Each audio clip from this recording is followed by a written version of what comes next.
Species. Unite. So I've been doing this for about 40 years, and I still don't get tired of seeing parrots. I see a parrot or I see a bird and I go, I belong. There is such beauty in the world. Oh my gosh, it's like everything is okay for a minute. You're intrigued, you're curious, you're seeing beauty, you're seeing flight. But at the same time, you've trained yourself to hold the tragedy because there aren't nearly as many as there used to be. And there's all kinds of complex threats against them, and there's little we can do.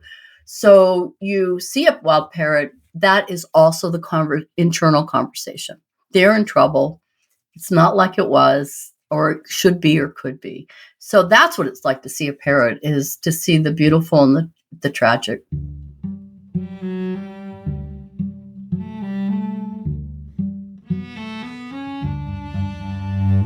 Hi, I'm Elizabeth Novogratz. This is Species Unite.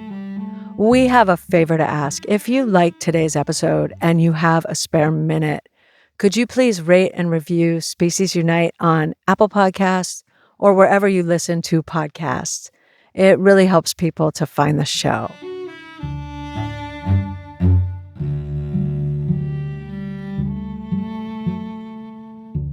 I only learned recently that parrots are the most endangered group of birds on the planet. And like with so many other species, our tendency to take and take is what's driving parrots toward extinction. We've been taking them from the wild for 60 years so that they can live these really pitiful lives in people's kitchens in cages. So today, I'm speaking with Reverend LoraKim Joyner on how we can help parrots and turn some of this around. LoraKim is a wildlife veterinarian, a conservationist, a Unitarian minister, and co-founder of One Earth Conservation. She has spent the last 40 years in Latin and South America working with communities to save their parrots.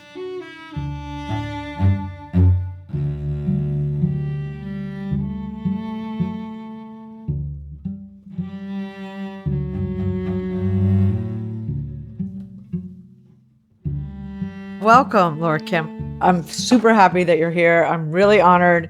And I also am feeling really ignorant. And I'm embarrassed to say this, but it's true. I really haven't thought much about parrots because they're not in my life. It just hasn't come into my sphere, is this whole parrot crisis and bird crisis that you've been fighting since the 80s. I've learned so much just learning about you. So I'm very excited to have you here. Great. It's lovely to be here. I saw a number of the folks that you've had on the podcast, and I thought, wow, you all have been doing some long-term intensive journalism with your podcast. We've been around a while, and like things come into my sphere, and then I learn about them. But I kind of feel like I know a lot about a lot of things at this point because I've talked to so many people, or little about a lot of things, I guess you could say. I'm like, how did I not know any of this? So it's very cool to talk to you. But I want to start like way back because your story is unbelievable. We should just start with why birds. I don't know why, but when I was a really young child, I'm trying to remember back maybe 3 or 4 years of age, I dreamt in birds. They came to me in nightmares. They came to me in all kinds of ways. That was just what it was. And before I even started elementary school, I would just go to the woods and talk to the birds and sing to them.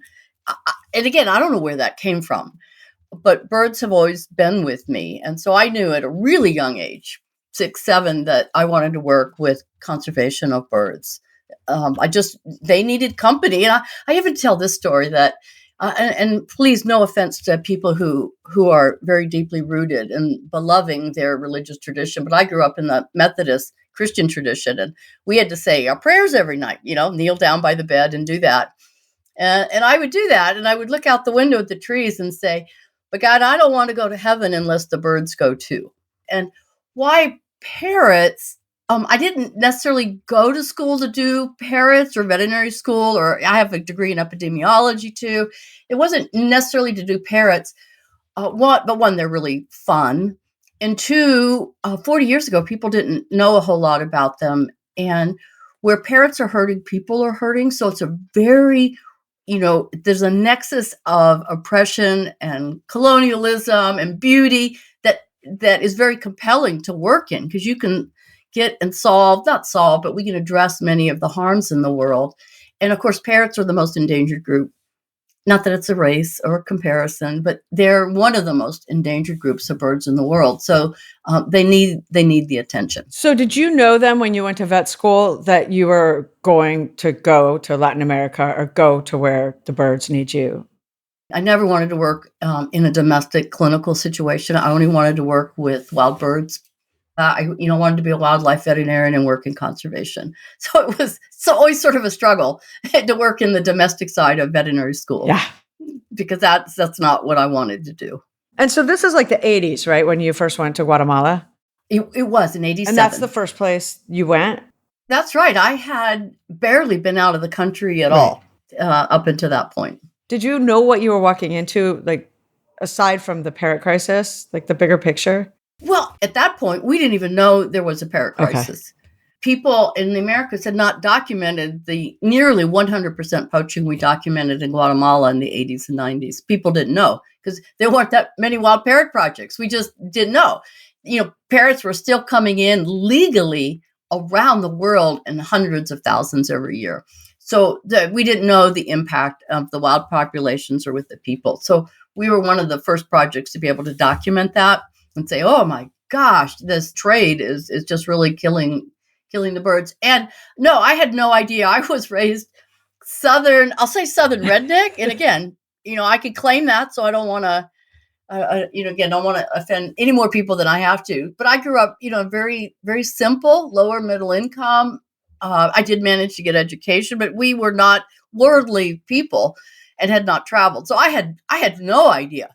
I barely knew there was a civil war going on at that time when I went there, and I had no Spanish, and I had no understanding of lard. I was a veterinarian. I was a scientist, and I was young.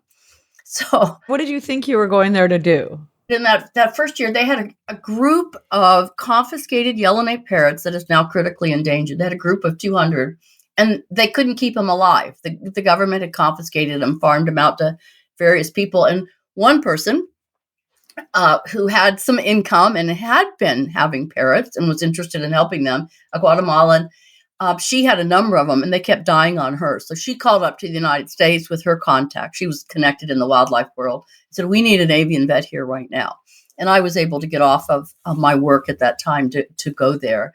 And so my job was to keep them from dying and to help them. But she also was set up for breeding, and she also needed her birds surgically sexed, which means in those days we didn't have a blood test to know male from females.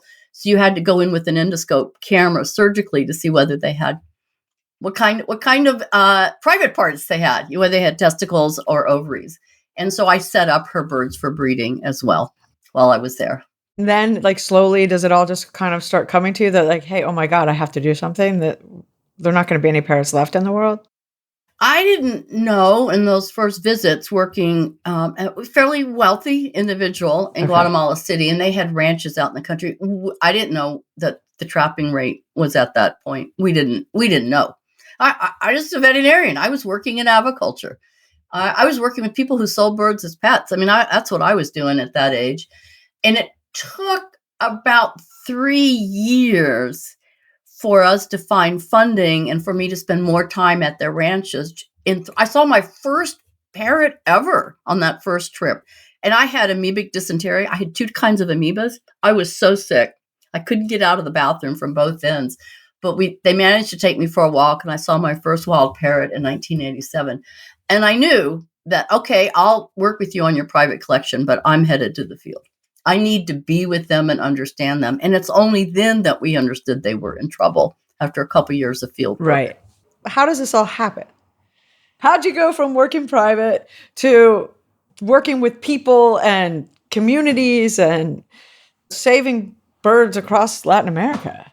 In those early years for paid work, and there wasn't a lot of it, I was working for private collections. Yeah. I worked in the Philippines, and I worked in Florida, and I worked in California, and these were big collections of parrots. And people responsible for pulling them out of the wild, right? And so that was my income, and they would let me go off for a week or 2 weeks at a time to do things. And so that's what I did. And after a while, I said, I can't work for birds in captivity anymore. I can't. I can't. But I was working all my time, basically volunteer in Central America for this one person who said, I'll let you stay in one of our ranchers' homes and you just go understand the parrots there on my spouse's ranch. You just go ahead and do that. And so I would just I was making about $180 a month at that point.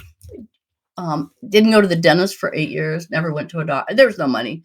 But she would feed me and let me use her car.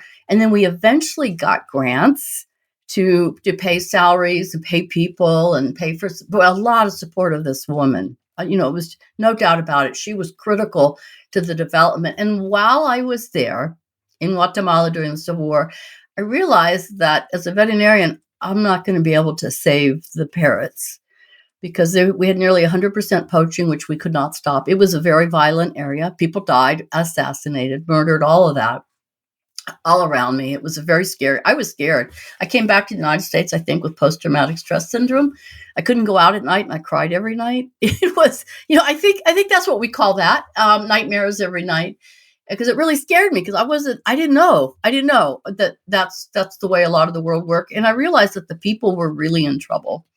And if we couldn't address the people issues, the parrots didn't stand a chance. So the parrots didn't really stand a chance anyway. How do you do conservation in the middle of civil war, corrupt governments, foreign policy that has extraction economies, blah, blah, blah, all of these things. And so I said, I can't even do veterinary medicine or conservation anymore. I am totally collapsed in despair, and I cannot do that.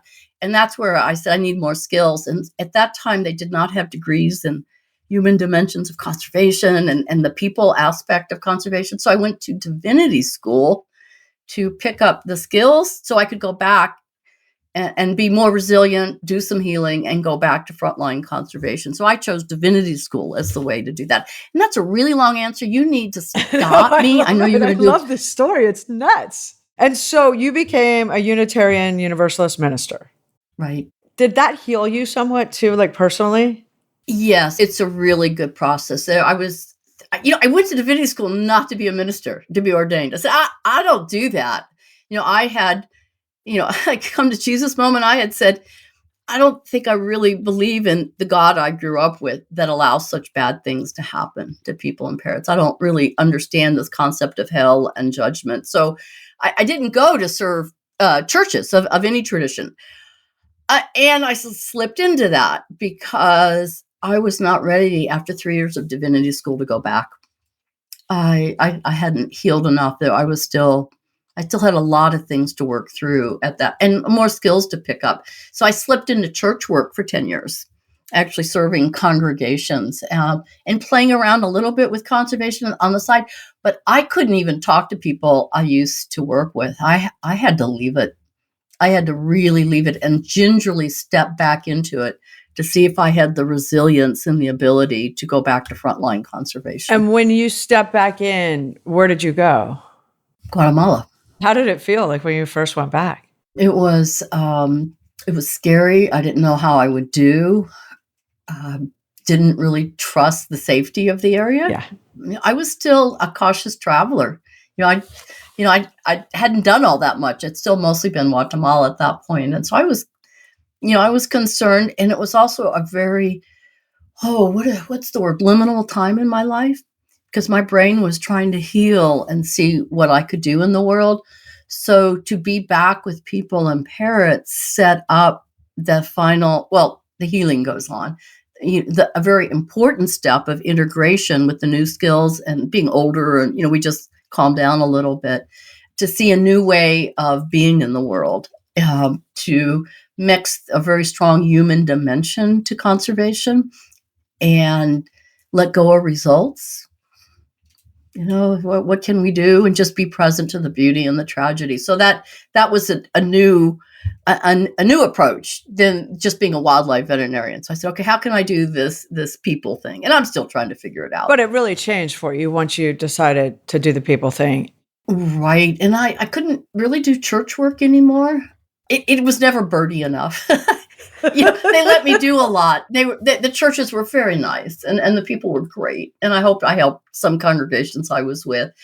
But I just wanted to work with birds. I don't want to get up and go to a church every morning and write sermons. I want to be out there with the trucks stuck in the mud, with guards with machine guns and beautiful birds, what's left of them, flying over. I mean, that's more what my physiology is attuned to. You come back and everything's as bad of a disaster in the sense of the parrot crisis, right? And the people crisis.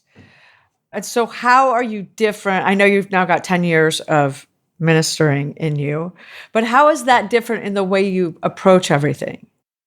To impact change, you looking at a systems approach. You just can't go take blood and understand what the diseases of the birds are and what the nest failure rate is. That's all important for aspects of conservation, but you have to work on the holistic approach, the economy, the people, the health, the governance. And so what changed was being drawn into a holistic conservation approach and actually managing conservation projects. And basically, I mean, I still do a lot of veterinary medicine, but it's only when I have to, when the conservation project needs it. So I turned into a conservation project development person and manager, because that's what the world needed. And one of the ways that really played out was monitoring and counting parrots. The world didn't need a veterinarian to go down there and traumatize baby birds and draw blood and find out what the disease is. They needed to document the parrot crisis. They needed to work with people, get excited, go see birds, find out who's there and what are the threats, and hang out and be in solidarity with the people and help them develop their conservation projects. So veterinary medicine is a part of that. Being a minister is part of that. But most of my time it is spent counting parrots and designing monitoring projects and going out camping and boating and motorbiking and on ATMs and setting up counting, because people grow to love their birds when they spend time with them. Like a shift had to happen, right? Because so many people before this were involved in poaching, or their brother was, or their uncle was, the poaching brought in money, right? Into very poor communities. And so to shift people's mindset from these birds are worth something, and they can feed us, to these are our birds and let's count them and be a part of nature, and like really you have to change a whole mindset to do that. How do you do that? I'm going to sound like I'm being this perfect multicultural angel here. So let me say the politically correct thing. I don't change them. They change themselves, and they do all the internal work of their community expectations. So one thing to keep in mind is not all people who trap parrots or poach. Trap is the legal term, because some countries it's still legal, and poaching is the illegal term. They do it for all kinds of reasons. They do it for a lot of the same reasons that conservationists do. We love being in birds. We love being outdoors. We like being stuck in the truck in the mud. I mean, it's very similar. They're outdoorsmen, and some aren't. And so some of the people are the happenstance poachers. They've got a couple kids. They live simple lives, and they want to catch a couple of nests to buy school supplies. So there are the people who don't have much of a cash income that do that. That's being driven, and it's also many of the trappers are organized families that this is their living. And at some level, they're driving trucks. They have gold chains around the neck. I'm not saying they shouldn't have disposable income and enjoy their lives, but it's a business. It's a business. They're doing okay. And then the buyers, or the in-between people that organize all these groups of people, are people coming in from other countries that, are just, it's like drug dealers. They're checking their guy on the corner. What have you got for me? Here's what I'm willing to pay this week. So the whole responsibility of buying, and the poachers do it for various reasons. They don't know better. They want to exchange it for drugs. That's a common thing we hear about. You get a parrot and you can get a pound of marijuana or coke or something like that. So we hear that a lot. Parrots are being used as an income. A lot of it's criminal elements mixed up with human trafficking and illegal land seizures. They're not all the same. Some people will not change or do anything. So we only go into communities that want to change. They have some leaders that are tired of seeing their birds disappear. And so they need choices. They need someone to pay for their time so they can become conservationists. So that's one thing that we allow happen is communities and leaders that want to do the work. We can look for income so they can actually do it and not have to work 50 hours in their farm fields and then look for 5 hours to count parrots along that line. So that's a lot of, like I said, we don't really change them. But then those few leaders, with the counting, you just involve as many people as you can, or in monitoring nest. And then all of a sudden you've got 2 generations of people growing up around people who do this. And then you spend time with parrots, and what's naturally in you, it's actually the parrots that are changing the people's mind. You spend time with parrots, and they are the ones who are teaching you to say, oh, we matter, we care, we cry, we have emotions. And, I'm anthropomorphizing, but they are subjective beings with inherent worth and dignity. And so the parrots do the teaching. You just allow people to have the time. And of course, I come in with a love and an energy. I'm also an autonomous being. And so we all learn together to love their birds in the way that works for all of us together. What is it like being with wild parrots? Every year it changes for me. It does. This was in Guatemala. I was out walking on a ranch with a local Guatemalan man. We came up to a forest edge. There was not much forest left at that point, and the sun just rose up over the tops of the trees, just like kind of coming through the fog and the sun rays. It was early in the morning. And just as the sun peeked out and I was looking up, a flock of yellow-naped parrots burst out talking. And I'd seen a lot of them, right? I'd been working there for a while. The next thing I knew, I was down on the ground sobbing. I felt such a sense of interconnection to people. And so when people say like the words Mary or Jesus or God, I'm going, oh, parrots and trees. And a love for people and a need to be with people to work together for parrots. It was such a huge connection.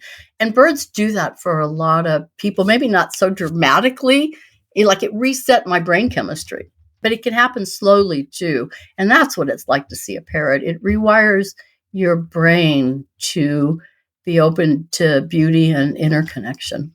But I've heard people say when they see them for the first time, they come back and they get out of parrot breeding, or they will no longer have a pet bird. When they spend time seeing the complex behavior, the sounds of a flying bird, they go, oh, I didn't realize, I wasn't paying attention. I thought it was just a bird you had in your kitchen to keep you company. That's the impression that a lot of people have. And so I've been doing this for about 40 years, and I still don't get tired of seeing parrots. I see a parrot or I see a bird and I go, I belong. There is such beauty in the world. Oh my gosh, it's like everything is okay for a minute. You're intrigued, you're curious, you're seeing beauty, you're seeing flight. But at the same time, you've trained yourself to hold the tragedy, because there aren't nearly as many as there used to be. And there's all kinds of complex threats against them. And there's little we can do. So you see a wild parrot, that is also the internal conversation. They're in trouble. It's not like it was, or it should be, or could be. So that's what it's like to see a parrot, is to see the beautiful and the tragic. In the 40 years that you've been working with parrots, are they in more peril now or less? Are there less poaching happening? What's going on there? As a scientist, I need to say every parrot species in every region is different. So can't do the blanket thing for all parrots. But in the areas where I work, in Central and South America, there's much fewer parrots. They've just been trapped out. There's so many fewer parrots. And in the projects I work in, because there aren't protected areas where you could keep poachers out. If the people weren't there, there'd be 100% poaching if the conservationists weren't there. And then the international demand is huge. The US can no longer import, Europe can no longer import. People are breeding, but it can't compete with the low prices and the rarity of some of these species. So the global market, our urban markets are huge. So the demand is huge. We have people coming from Taiwan to buy birds from us in Honduras and Nicaragua. They have all these systems set up to move eggs and chicks out. So the international demand, I say, was even worse, even though before it was Europe and the US, but they're a little bit, they're tapped down, but it's just shifted to other markets. And the prices are much higher now I had one indigenous person tell me in Guyana, said, with those kinds of prices, they can come and take what is ours to make it theirs. So it's really hard for the government and political will to tap down and fight against international bribery and corruption that's wanting to pull these parrots out. So to me, it seems worse. I mean, we estimated maybe 50,000 yellow-naped parrots in Guatemala when I was there in the 80s. Now we're estimating 400, 500 birds. Oh my God. Right. And Guatemala does have intensified agriculture. So we have to talk about habitat. Right. But it's 60 years of heavy poaching. And so poaching's the number one in terms of the threats. Depends on the area. But where I work, it's the biggest threat. A lot of these parrots would do okay. They would find food and nest. Some of these species are really plastic. They can make do. Clearly, it's a stress to lower the food level to the extent that we're losing food, especially for our more complex, bigger species that may need a lot. But again, I sort of say the species I work with, they'd be okay. I'd be out of a job if there wasn't poaching. Right. Well, that would be a good thing. But habitat loss plays a role too. It does, and every area is different. Every kinds of birds have different kinds of risk. But like for instance, I work in Paraguay, and the Atlantic forest is 98% reduced. It's soy fields for shipping to Asia, right? It's just wiped out. That habitat in Paraguay is like gone.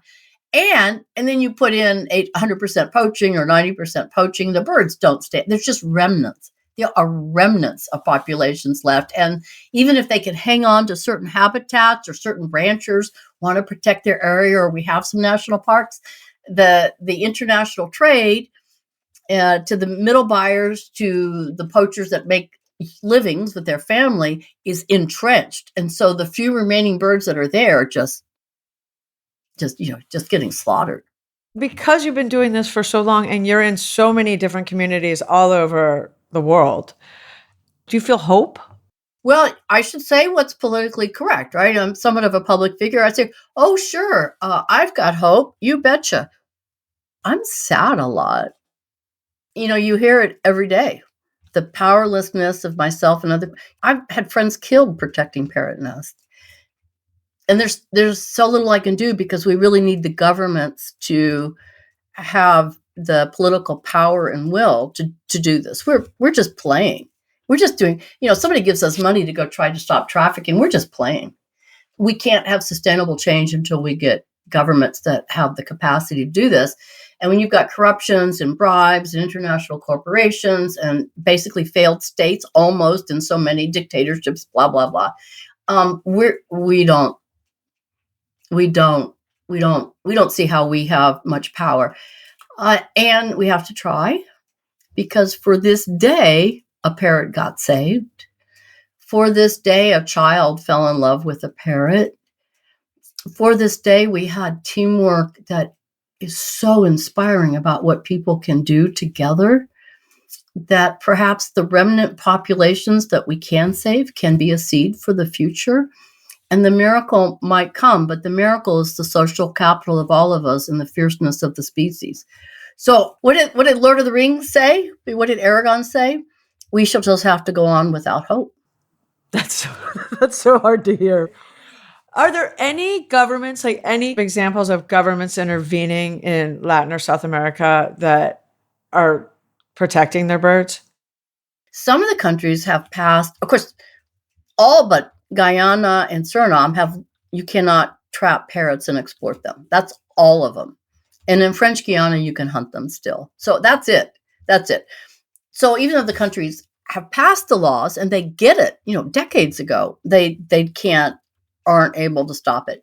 Mexico has passed a really strict law. You can't breed them or have them. I mean, it's amazing. And they had an impact.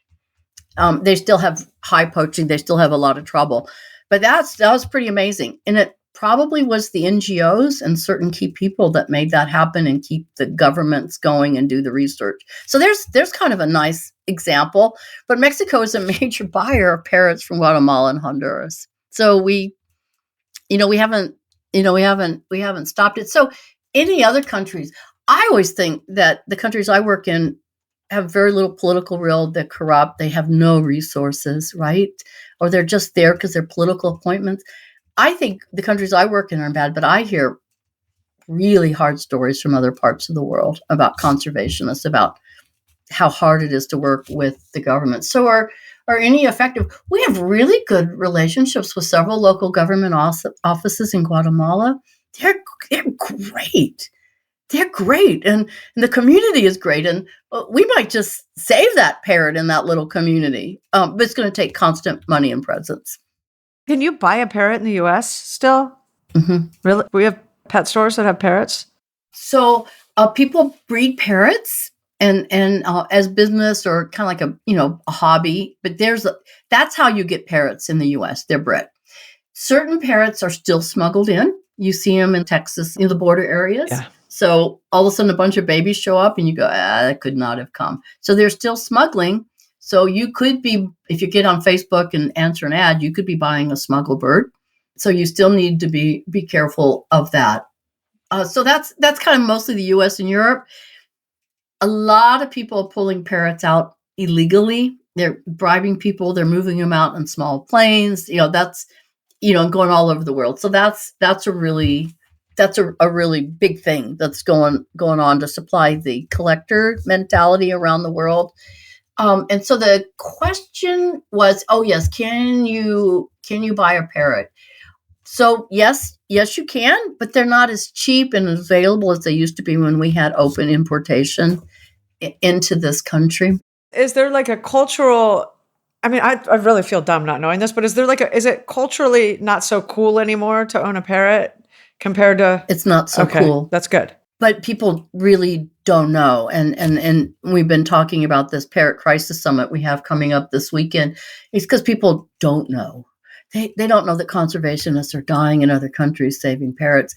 They don't know that we've lost our populations of parrots because of trapping. And so one of the stories that we're trying to tell is we conservationists and we governments we're just not able to tap it down. It's so hard to do. So we need to address the local and international demand. It has to be seen as not a cool thing. It's not good for the parrots. It's not good for the environment because the parrots are seed dispersers. It's not fair to the people who live where parrots are and they're losing their parrots. It's another kind of neocolonialism. So we're trying to make all those connections because people don't know and get people together so they can network in their local regions, in their local areas to address it in a culturally appropriate way where they are, because they just don't know. So we want to get it out. Remember, I don't know how old you are. Remember the bumper stickers, Save the Whales? And people said, oh, we have to save the whales. And then we can't have chimps as pets anymore. Well, parrots, socially complex as chimps are. So for a lot of the same reasons, we can't have parrots as pets. We cannot. Plus, the demand is killing the wild populations and the forest and the cultural traditions of the people. So that's what we're trying to do, is to say it's not cool around the world to have parrots. That's number one way people can help, is just to spread that message. But how else can people get behind your work and help? Adopt, don't shop. There are the sanctuaries in the United States and in so many countries are full up. People turn over their birds. Many of them are in terrible shape. They live to be 80 years of age or more. And bad nutrition, emotional stress, psychological stress. All these birds are in terrible shape. And there isn't enough money or space in sanctuaries to take all the birds that people have to get rid of. And a lot of it's because their lives are stressed. And a lot of it's just preference. They have a new baby that doesn't like the parrot, so they got to get rid of the bird. Or their new boyfriend doesn't like the bird, they have to get rid of the bird. So the sanctuaries, there's a crisis in our sanctuaries. There's too many parrots. So if you really want to help, is go volunteer or support or help these damaged birds that are in these sanctuaries. In the U.S., I'm assuming that's a large part of your audience. So that's a good way. Tell the story. Money is really helpful. We do a project in Honduras and La Mosquitia that had, one year we were in 11 communities. So that was over 1 million acres of protected land. That project, dropping nearly 100% poaching to about 15, 20% poaching per year, cost about what you would pay one forest ranger a year here in the United States as a salary. And it impacted hundreds of people with some kind of cash income and hugely supported the parrot population. So it doesn't take a lot, but it's really hard. It's really hard to get conservation money to do this work. So what you can do is get online, find your favorite parrot, find a community that you like, find a parrot organization and say, I want that money to go to that community directly to hire people to do blah, blah, blah, and just give $5,000 a year. And I know, or give $10 a month and pick a project and stick with it and donate your time. And we'll have links on our website so people can find these. LoraKim, this was awesome. I learned a lot. Thank you for all that you do in the world. Now I'm going to go out there and start fighting for parrots.